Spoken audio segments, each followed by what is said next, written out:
The Chiefs were already on top, and now the gauntlet's getting that much harder as everybody floods into the AFC to take on the four-time AFC championship playing Kansas City Chiefs. This gets crazy now. Welcome to RGR Football. I'm Ryan. This is Ryan Going Rogue, my channel and my crew, where we run down the NFL and the Kansas City Chiefs and everything that kind of revolves around this time of the year, both in free agency and the draft. You can check out the Athletic Matrix. That is out right now at rogueapc.com. You can use that code RGR22AM to get yourself a discount. The Athletic Matrix is the end-all, be-all in terms of next-gen metrics for athleticism going into the draft.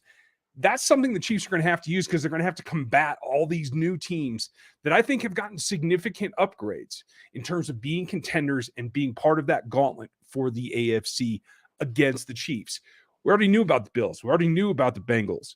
They've gotten a little bit stronger in places, but now the big thing is the shifting of the quarterbacks. It started with Russ Wilson. Obviously, that's a contention thing that's in the division.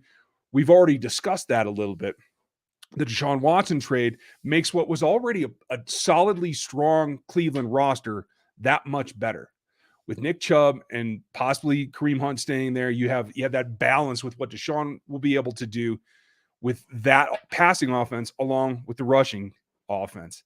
That puts them in pretty good shape. It makes them another team that the Chiefs are going to have to get past. Now, they'll beat up on some other teams on the process, of course, but it definitely, in my eyes, made them stronger. Now, Matt Ryan coming to Indianapolis, I think, despite whatever you think about Matt Ryan, it was a third-round pick that the Colts gave up for them. So old friend Chris Ballard, I think Chris Ballard's had some tough luck with the Luck retirement and everything that's had to go on since then, but I think he's made the most of it. And this is a comeuppance for him. He's been a very good top 5 GM, but in getting this done and getting one team to take the Carson Wentz contract and pay for it without you having to deal with it, and then getting a veteran of this caliber for a third-round pick that can step in and should be able to run your offense with what you hope is a solidly built team already. I think a team that should have made the playoffs last year if it wasn't for the quarterback play and a couple of silly mistakes. I think this puts the Indianapolis Colts right back into the mix, because they needed a quality signal caller. The rumor was that now that DeShaun has gone to Cleveland, Cleveland was trying to move Baker, and that Baker Mayfield might have been one of the candidates to go to the Colts. I don't think that works very well for them. I think Matt Ryan is a bigger upgrade, makes them a more serious threat to contend come playoffs against the Chiefs. And that's really what all this is about, is all these teams getting better. They're all coming after the Chiefs in one way or another. Yes, you can say that some of these guys, I mean, Watson missed an entire year. Russ is getting older. Matt Ryan is certainly an older quarterback. Are they on the downsides of their careers? Yes.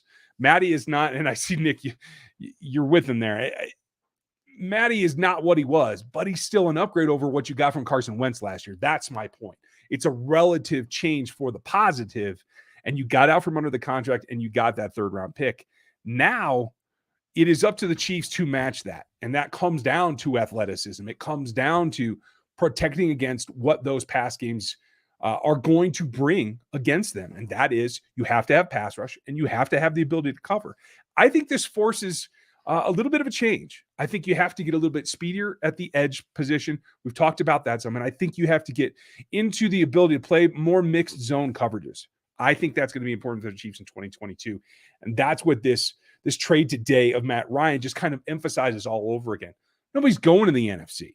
It's Aaron Rodgers and Tom Brady and their two teams, and that's about it. Everybody else is pummeling into the AFC to try to knock each other's heads off. It doesn't make a whole lot of sense to me if I'm an aging quarterback, but at that point, you have to live with the offers that you get, and that's clearly what it is. Now, we're going to talk about how the Chiefs go about that, what Brett Veach's plan is tonight on the channel here. If you are new, make sure you like this video. Make sure you subscribe to the channel so you see all the other information. A lot of draft talk. So even if you're not necessarily a Chiefs fan first, you're going to get a lot out of talking draft with us.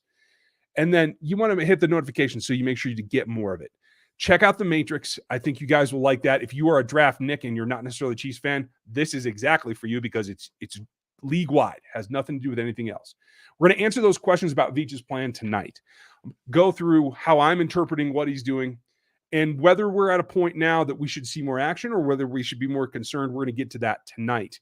And then over on Locked On Chiefs, we're going to go over the acquisitions and what building the bottom of the roster is going to do for the Chiefs. So a lot going on today. Thanks for checking this one out. Make sure you come back tonight, 6 Central, for that live Q&A, and I will talk to you next time.